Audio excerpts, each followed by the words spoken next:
19 जुलाई 2014 को शाम करीब 6:45 बजे नीरज के मोबाइल फोन पर उसके जीजा नितिन का फोन आया, जिसमें उसने बताया कि मेरा और पारुल के बीच झगड़ा हो गया है। अब हमारा सब कुछ खत्म हो गया है। इसके बाद फोन कट गया। इतना सुनते ही नीरज परेशान हो गया कि जीजा यह किस तरह की बातें कर रहे हैं। उसने महसूस किया कि फोन करते समय जीजा की आवाज में घबराहट थी। नीरज जानना चाहता था कि ऐसा क्या हो गया जो उन्होंने इस तरह की बात कही। जानने के लिए उसने नितिन को फोन लगाया, लेकिन किसी वजह से उससे बात नहीं हो सकी। नितिन पत्नी पारुल और 4 साल की बेटी आयुषी के साथ नोएडा सेक्टर 120 स्थित प्रतीक लोरियल अपार्टमेंट के फ्लैट नंबर E-2 में रहता था। बात गंभीर थी, इसलिए नीरज ने यह बात अपने पिता सुरेंद्र कुमार को फोन करके बता दी। सुरेंद्र कुमार धीपरवाड़ा, रेवाड़ी, हरियाणा में रहते थे। रेवाड़ी से नितिन का फ्लैट बहुत दूर था। जल्द फ्लैट पर पहुंचना उनके लिए असंभव था, इसलिए उन्होंने भी दामाद से बात करने के लिए कई बार फोन मिलाया, लेकिन किसी वजह से उनकी बात नहीं हो सकी और न ही बेटी पारुल से कोई संपर्क हो सका।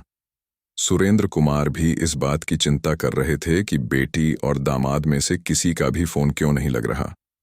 नितिन ने नीरज से फोन पर जो शब्द कहे थे, उससे उन्हें अंदेशा हो रहा था कि कहीं उन लोगों के साथ कोई अनहोनी तो नहीं हो गई। इस तरह की तमाम आशंकाएं उनके मन में आ रही थीं। नोएडा में सुरेंद्र कुमार के एक रिश्तेदार रहते थे।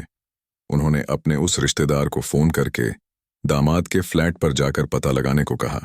उसी समय वह रिश्तेदार लोरियल अपार्टमेंट के फ्लैट नंबर E-402 पर पहुंचा तो उसे वह फ्लैट बंद मिला। फ्लैटों में रहने वाले अधिकांश लोग अपने पड़ोसी तक से वास्ता नहीं रखते, वे केवल अपने काम से मतलब रखते हैं। तभी तो उस रिश्तेदार ने जब नितिन का फ्लैट बंद देखा तो उसने आसपास वालों से नितिन के बारे में पूछा, लेकिन उसे कोई जानकारी नहीं मिल सकी। उस रिश्तेदार ने यही बात फोन पर सुरेंद्र कुमार को बता दी। फ्लैट बंद था, बेटी और दामाद का फोन नहीं मिल रहा था। सभी लोग कहाँ चले गए, यही सोचकर घर के सदस्य चिंतित थे। अब तक रात भी गहरा चुकी थी। ऐसे में उनके सामने रात भर इंतजार करने के अलावा कोई दूसरा चारा नहीं था। उन्होंने सुबह होते ही नोएडा जाकर बेटी दामाद का पता लगाने का निश्चय किया। चिंता में उन्हें रात भर नींद नहीं आई।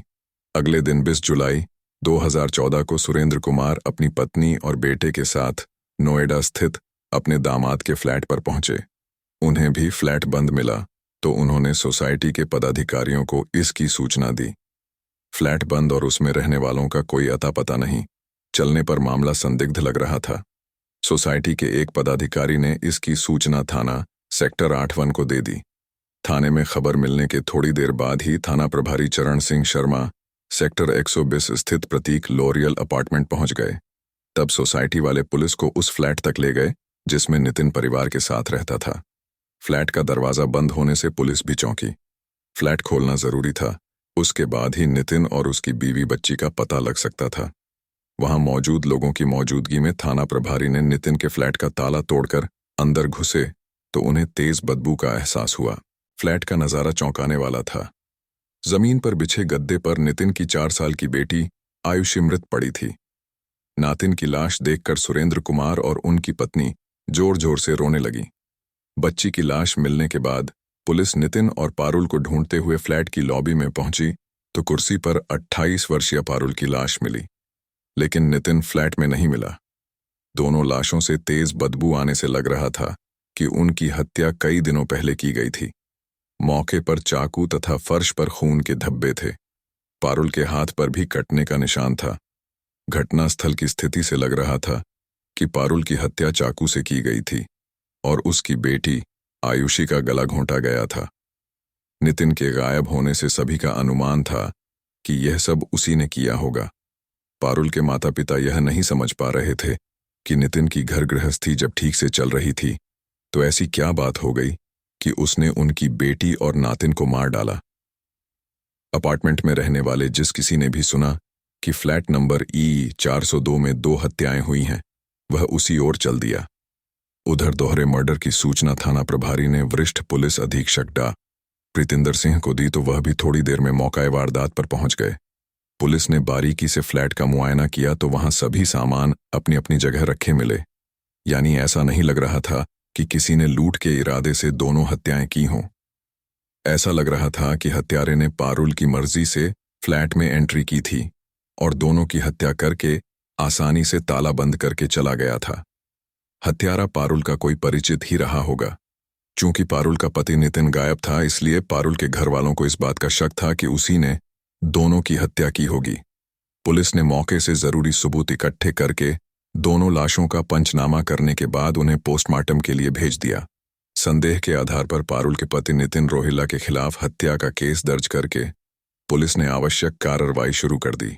हरियाणा के रोहतक के रहने वाले नितिन रोहिल्ला की शादी सन 2008 में धीपरवाड़ा, रेवाड़ी के रहने वाले सुरेंद्र कुमार की बेटी पारुल से हुई थी।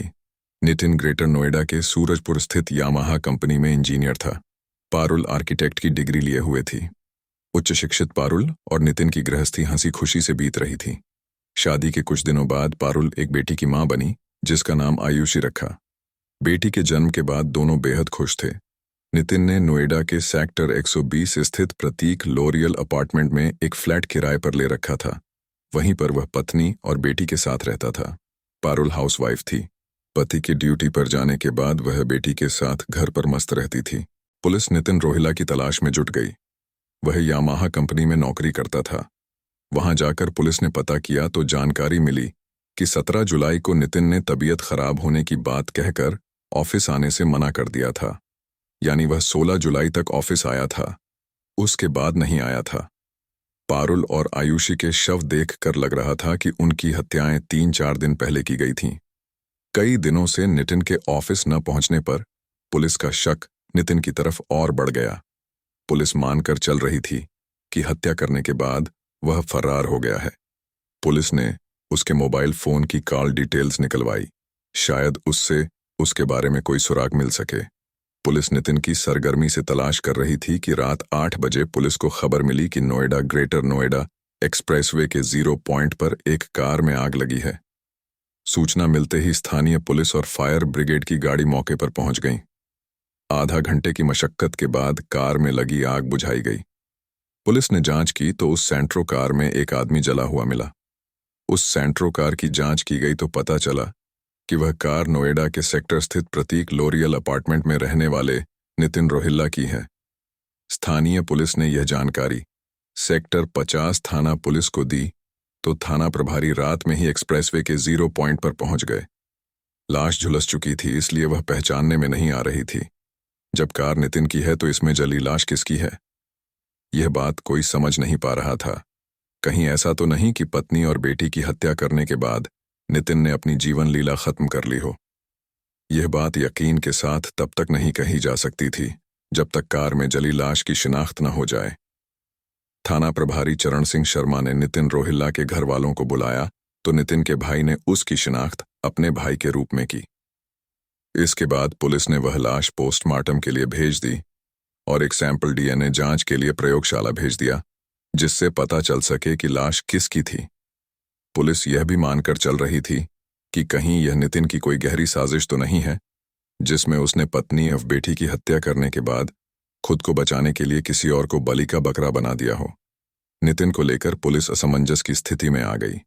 पारुल और उसकी बेटी आयुषी की जो पोस्टमार्टम रिपोर्ट आई, उसमें बताया गया था कि पारुल की हत्या गला दबाकर की गई थी और आयुषी की मौत भी सांस रुकने की वजह से हुई थी। नाक और मुंह बंद करके आयुषी की सांस रोकी गई थी और दोनों की हत्या 16 से 17 जुलाई 2014 की रात को की गई थी। नोएडा के जिस अपार्टमेंट में नितिन रहता था, पुलिस ने वहीं से जांच की शुरुआत की। पुलिस के पास नितिन के फोन की कॉल डिटेल्स भी आ चुकी थीं। कॉल डिटेल्स के अध्ययन से पता चला कि जिस रात पारुल और आयुषी की हत्या की गई थी, नितिन के फोन की लोकेशन प्रतीक लोरियल अपार्टमेंट की ही थी।